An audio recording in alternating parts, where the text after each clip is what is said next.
Good morning 12th class. नमस्कार बच्चों।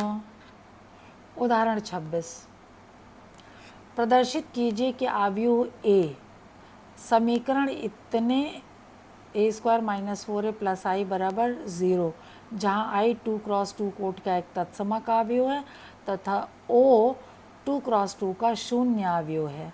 इसकी सहायता से ए इन्वर्स ज्ञात कीजिए। इसकी सहायता से बहुत ही इम्पोर्टेंट क्वेश्चन है, 8 नंबर के प्रश्न में है और बहुत छोटा सा क्वेश्चन भी है ना। सबसे पहले तो देखो ए दिया हुआ है तो ए स्क्वायर निकाल लेंगे। ए स्क्वायर कैसे निकालेंगे? दोनों को गुणा कर देंगे तो ये स्क्वायर आ गया। अब ए स्क्वायर माइनस 4a प्लस आई, इस सूत्र में इसका मान रखेंगे। ए स्क्वायर ये हुआ, 4a ये हुआ प्लस आई ये हुआ, 4 से इसमें गुणा कर लें, फिर इसको जोड़ लें तो 0 आ गया, ये 0 आ गया। ठीक है, 0 0 0 का मतलब क्या हो गया? 0। ये तो पहली बात हो गई। अब हमें इसकी सहायता से क्या निकालना है? ए इन्वर्स निकालना है। अब देखो ये बहुत इंटरेस्टिंग क्वेश्चन होगा। ए स्क्वायर माइनस 4a प्लस आई बराबर 0। ए स्क्वायर क्या है? ए इंटू ए, 4a तो जो है वही है। अब दोनों ओर ए इन्वर्स से गुणा कर दिए, यहाँ भी यहाँ भी यहाँ भी, तो ए इन्वर्स ए गुणा होके आई हो जाएगा। आई और ए गुणा होके, अब चलो अब इसको बाद में करते हैं, माइनस 4 ए इन्वर्स ए क्या हो गया? आई हो गया, और प्लस ए इन्वर्स आई, तो ये है ही है। ठीक है, अब ए इन्वर्स यहाँ देखो, आई आई आई, ए इन्वर्स आई क्या होगा? ए इन्वर्स ये होगा। आई जिसमें भी गुणा होगा उसका मान नहीं बदलेगा, तो ये तो हुआ ए इन्वर्स बराबर क्या, इन दोनों को इधर कर दें तो ये 4 आई है, ये प्लस हो जाएगा, और ये क्या हो जाएगा? आई ए क्या होगा? ए ही होगा। 4 आई का मतलब आई होता है 1 0 0 1 होता है ना। आई मीन्स तत्समक जिसका विकर्ण में ए हो, और 2 क्रॉस 2 का है तो 1, और 4 से गुणा होगा तो 4 0 0 4 माइनस 2 3 1 2 घटाया गया है तो 4 में से 2 घटा दिए, 2 0 में से 3 घटाया -3, 0 में से 1 घटाया -1, 4 ए इन्वर्स का मान आ गया। आसानी से आ गया, बस थोड़ी प्रैक्टिस। ऐसे 2-4 क्वेश्चन है इसमें। अभी आप देखिएगा इस तरह के कई क्वेश्चन हैं और बहुत आसानी से फटाफट आप निकाल लेंगे। प्रश्न 13 4.5 का प्रश्न 1 से लेकर 12 तक इसलिए नहीं कराए कि वो उदाहरणों पर आधारित हैं, छोटे छोटे प्रश्न हैं, उनको सब आप अपने आप कीजिएगा। ठीक है, प्रश्न 13 भी उदाहरण की तरह स्वयं हल कीजिए। प्रश्न 14 देखिए, अवयव ए के लिए ए और बी ऐसी संख्याएं ज्ञात कीजिए ताकि a square plus a I plus b I बराबर 0 हो। अब ए स्क्वायर क्या होगा? ए इंटू ए, जैसा भी आपने पीछे निकाला, गुणा करना आपको आता है ना। 3 तिया 9 और 2 1 कम 2 जोड़ दिया 11 है ना। 3 दूनी 6, 2 1 कम 2 6 और 2 का जोड़ 8। ऐसे ही निकालेंगे ना। इसी तरह सेकेंड रो के लिए भी निकाल लेंगे। अब ए स्क्वायर का मान आपने ये निकाला, ए स्मॉल ए इंटू ए आपको ये दिया हुआ, ए से गुणा होगा तो सब में ए का गुणा हो जाएगा, और प्लस बी आई ये है और उसमें बी से गुणा करेंगे तो यहाँ बी सबको जोड़ दिया। और चूंकि ये 0 के बराबर, किसके बराबर है? 0, यानी 0 0 0 0। ठीक है, तो 11 3a और b जोड़ेंगे तो 0 होगा, 8 2a और 0 जोड़ेंगे तो 0 आएगा, 4a और 0 जोड़ेंगे तो 0 आएगा, 3 और a और b जोड़ेंगे तो 0 आएगा। आपके इस तरह 4 समीकरण मिले हैं, लेकिन 1-2 समीकरण से ही आपके सारे मान आ जाएंगे। जैसे इसमें आ गया, a का मान यहाँ से -4 आ जाएगा, यहाँ रख देंगे तो b का मान आ जाएगा 1, a और b का मान यहाँ आ गया। समझ गए कि नहीं? बहुत आसान सवाल था। हाँ, उदाहरण 15 भी देखो इसी तरह का है, थोड़ा बड़ा वाला है। वहाँ 2 क्रॉस 2 था, यहाँ 3 क्रॉस 3 है। यदि a बराबर इतना है तो दर्शाइए a cube minus 6a square plus 5a plus 11i is equal to 0, और इसकी सहायता से a इन्वर्स ज्ञात कीजिए। तो a क्यूब कैसे निकलेगा? पहले तो भैया a स्क्वायर निकालेंगे। a square a into a into a निकाला, ये आया, ये निकालना आना चाहिए, हमें नहीं सिखाना है। फिर ए क्यूब निकालना है तो ए स्क्वायर में ए का गुणा, यानी इसमें इसका गुणा, उतारिएगा नहीं, इसको अपने आप गुणा कीजिएगा और चेक कीजिए कि जो आप गुणा कर रहे हो वो उतना आ रहा है कि नहीं, ठीक। फिर ए क्यूब माइनस 6a² प्लस 5, आपने ए क्यूब का भी मान निकाला है, ए स्क्वायर का भी मान निकाला है। ए क्यूब हमने ये लिखा, ए स्क्वायर ये लिखा और 5a ये लिखा और प्लस 11i लिखा, ठीक है। अब ए में ए स्क्वायर में 6 का गुणा कर दिया तो ये आ गया, ए में 5 का गुणा कर दिया तो ये आ गया और ये 11 का गुणा कर दिया तो ये स्टेप आया। अब इन सबको क्या करना है, जोड़ना और घटाना, जो ऐसा चिन्ह है घटाया पूरा तो क्या आ गया 0। एक बात तो सिद्ध हो गई और 0 आना चाहिए, क्योंकि कहा है सिद्ध करो इतना बराबर 0, तो हमने लेफ्ट हैंड साइड लिया और बताया कि ये राइट हैंड साइड के बराबर है। अब पुनः जो कहा ना इसकी सहायता से सिद्ध करो, है ना, तो इसका मतलब जो ये है इक्वेशन, इसी की सहायता से हमको सिद्ध करना है।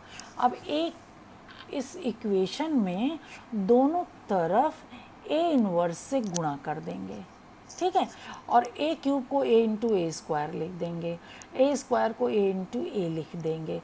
क्यों लिखेंगे, क्योंकि ए इन्वर्स इंटू ए लेना है, तो ए इन्वर्स इंटू ए तो आई हो जाएगा, आई और ए स्क्वायर मिलकर ए स्क्वायर आएगा, ठीक है। फिर ए इन्वर्स ए मिलकर आई होगा, आई और ए मिलकर ए होगा तो वो होगा 6a, ठीक है, और ए इन्वर्स ए मिलकर आई होगा और 5i लिखा जाएगा। यहाँ 11 ए इन्वर्स आई मिलकर ए इन्वर्स होगा तो 11a इन्वर्स, ठीक। अब देखो 11a इन्वर्स बराबर हो जाएगा -a² plus 6a minus 5i। 11a² इधर रखा, इन सबको इधर कर दिया। अब a स्क्वायर का मान लिखा, a का मान लिखा, i का मान लिखा और जो उसके बाहर गुणांक हैं उनसे अंदर गुणा कर दिया। यहाँ -1 था, पूरा माइनस गुणा कर दिया, यहाँ 6 था, यहाँ -5 था, गुणा कर दिया। इसके बाद सबको जोड़ दिया, प्लस प्लस है ना, सबको जोड़ दिया तो यह मान आया और फिर 11 से भाग दे दिया तो यह मान आ गया, ठीक। क्वेश्चन समझ में आया। और 16 भी 15 की भांति अपने आप हल कीजिए। क्वेश्चन नंबर 16 अपने आप हल कीजिए। 17 देखिए, ए 3×3 कोटि का वर्ग अवयव है तो एडजॉइंट ए का मान क्या होगा, डिटर्मिनेंट ए पावर n-1 यानी 2, है ना, n बराबर 3 है तो 3 - 1 क्या हो जाएगा 2। थियरम इसके अनुसार क्या आएगा आंसर, ये क्लियर है। इसी तरह के क्वेश्चन में इसका प्रयोग होगा, है ना। और प्रश्न 18 भी वो है वैकल्पिक है।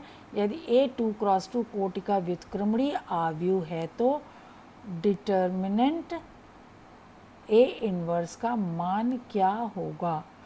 ए इन्वर्टिबल है, ए क्या है इन्वर्टिबल है, चूँकि ए इन्वर्टिबल लिखा है ना, व्युत्क्रमणीय है, ए इन्वर्टिबल है, इसलिए ए इंटू ए इन्वर्स क्या होगा आई होगा, ए इंटू ए इन्वर्स आई के बराबर होगा। अब चूँकि a b is equal to b a is equal to I होता है और जिसमें डिटर्मिनेंट ए क्या होता है नॉन ज़ीरो होता है और बी यहाँ पर क्या है ए इन्वर्स के बराबर है, तो डिटर्मिनेंट ऑफ ए इन्वर्स हमसे पूछा गया है, यानी डिटर्मिनेंट ऑफ ए इन्वर्स ये पूछा गया है, ठीक है। अब ए इन्वर्स तो आई होता है, अगर ये तो आप जानते हो, और दोनों का डिटर्मिनेंट ले लो तो आई का डिटर्मिनेंट तो 1 आएगा और ये दोनों अलग हो सकता है। थियरम है पीछे, थियरम पीछे है, तो डिटर्मिनेंट ऑफ ए इन्वर्स बराबर 1 डिटर्मिनेंट ए और डिटर्मिनेंट ए यानी 1 डिटर्मिनेंट ए, तो determinant of A inverse is equal to 1 determinant a, 1 determinant a, 1 determinant a, ठीक। ये बी क्वेश्चन आंसर बी है, ये क्लियर है। सारणिकों और अवयवों के अनुप्रयोग, ये क्वेश्चन समझ में आया या नहीं। हम जानते हैं कि बी ए बराबर ए बी होता है आई के बराबर, जबकि ये ज़ीरो नहीं है, यानी बी क्या है, ए इन्वर्स है। ठीक, ये बात आप जानते हो, बार बार इसको याद दिलाया जा रहा है। तो डिटर्मिनेंट ए इन्वर्स हमको चाहिए, यानी आपको ये चाहिए। ठीक, और आप ये भी जानते हो ए इन्वर्स बराबर आई, ए इन्वर्स, ये बी क्या है, ए इन्वर्स ही है ना। तो ए इंटू ए इन्वर्स बराबर क्या है, आई।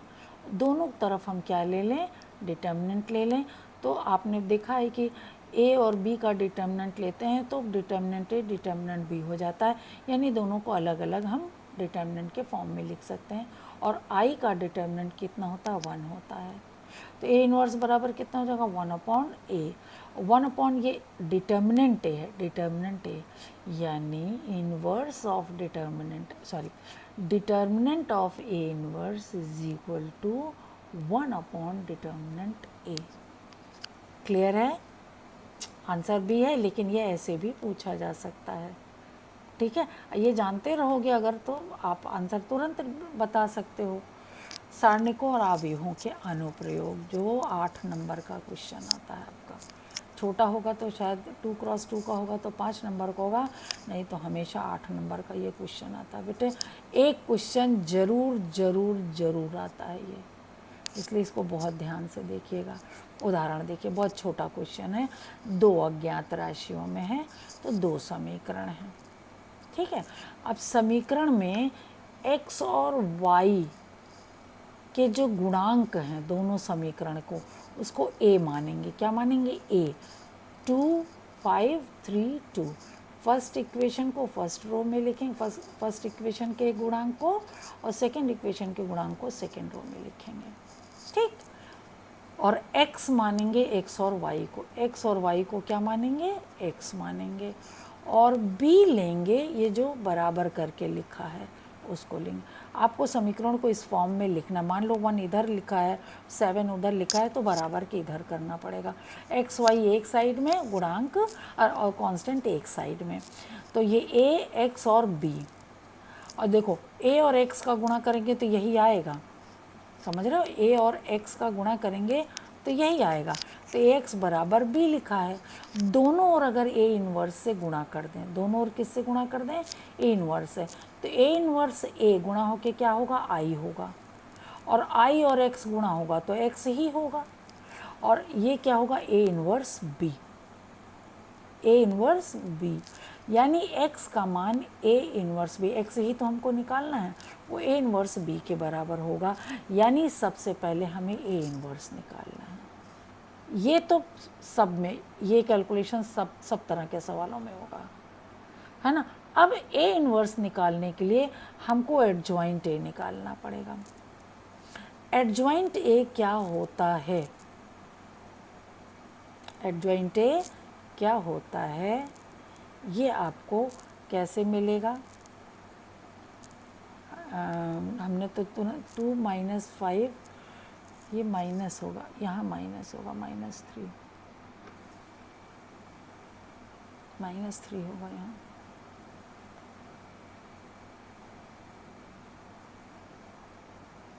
ठीक है, एडजॉइंट ए कैसे निकलेगा, ए के हर एलिमेंट का पहले कोफैक्टर निकालें, उसका परिवर्त करें, समझे। ए के हर एलिमेंट का कोफैक्टर निकालें और उसका परिवर्त कर दें तो एडजॉइंट ए मिल जाएगा, तो ये निकलेगा। तो ए इन्वर्स क्या होगा, एडजॉइंट अपॉन डिटर्मिनेंट ए। डिटर्मिनेंट ए का मान क्या होगा, 2 दूनी 4 और 3 5 15, 4 - 15 यानी -11। ये डिटर्मिनेंट ए निकालना पड़ेगा आपको। डिटर्मिनेंट ए निकाला और एडजॉइंट ए निकाला। एडजॉइंट ए कैसे होता है, ए के कोफैक्टर से बने आव्यूह, ए के कोफैक्टर से बने आव्यूह का परिवर्त निकाल लीजिएगा। ए के कोफैक्टर से 2 का कोफैक्टर 2 होगा, 5 का कोफैक्टर -3 होगा, 2 का कोफैक्टर 2 और 5 का कोफैक्टर क्या होगा, -3 होगा।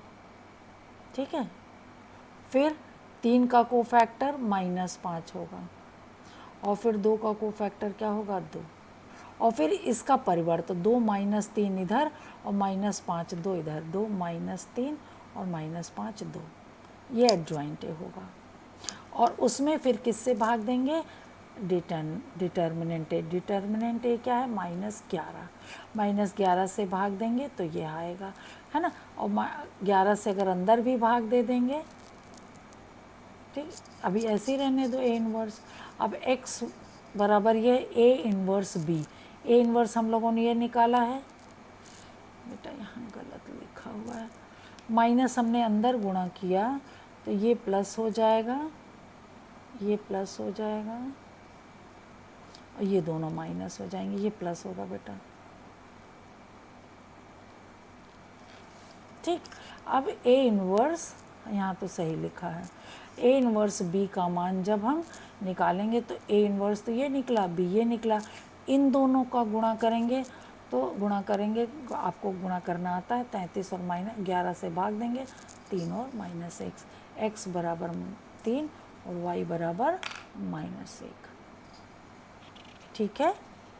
गुणा करना आता है इसलिए उस पर हम ज़्यादा आपको प्रेशर नहीं दे रहे हैं, आप अपने आप गुणा करेंगे, है ना। एग्ज़ाम्पल 28 देखिए, ये 3 क्रॉस 3 का है ना। तो a बराबर इनके गुणांक देखो, 3 - 2 3, 2 1 -1 4 -3 2, है ना ये। और x का मान x y z लिखा, x का मान तो x y z ही होगा, और b का मान 8 1 4, ये ज़रूर लिखेंगे। और उसके बाद ax बराबर b भी ज़रूर लिखेंगे और x बराबर a इन्वर्स b भी ज़रूर लिखेंगे। इसके बाद ही आगे का और काम शुरू होगा। फिर a ये लिखेंगे तो डिटर्मिनेंट a का मान, इसके सारणिक का मान, जैसे ये सारणिक लिख दो, चाहे तो ये आभी वाला चिन्ह हटा दो, या डिटर्मिनेंट a लिखोगे तो इसको एक्सपैंड करोगे, क्या करोगे, एक्सपैंड। 3 का गुणांक, 3 का क्या होगा, 2 1 कम 2 माइनस ये है ना, ये गुणा कीजिएगा, पूरा निकालिएगा पूरा, और फिर सबका कोफैक्टर निकालना है। 3 का कोफैक्टर, चूँकि हमने इसको इस तरह गुणा किया है कि कोफैक्टर निकलता हुआ है, ठीक है ना।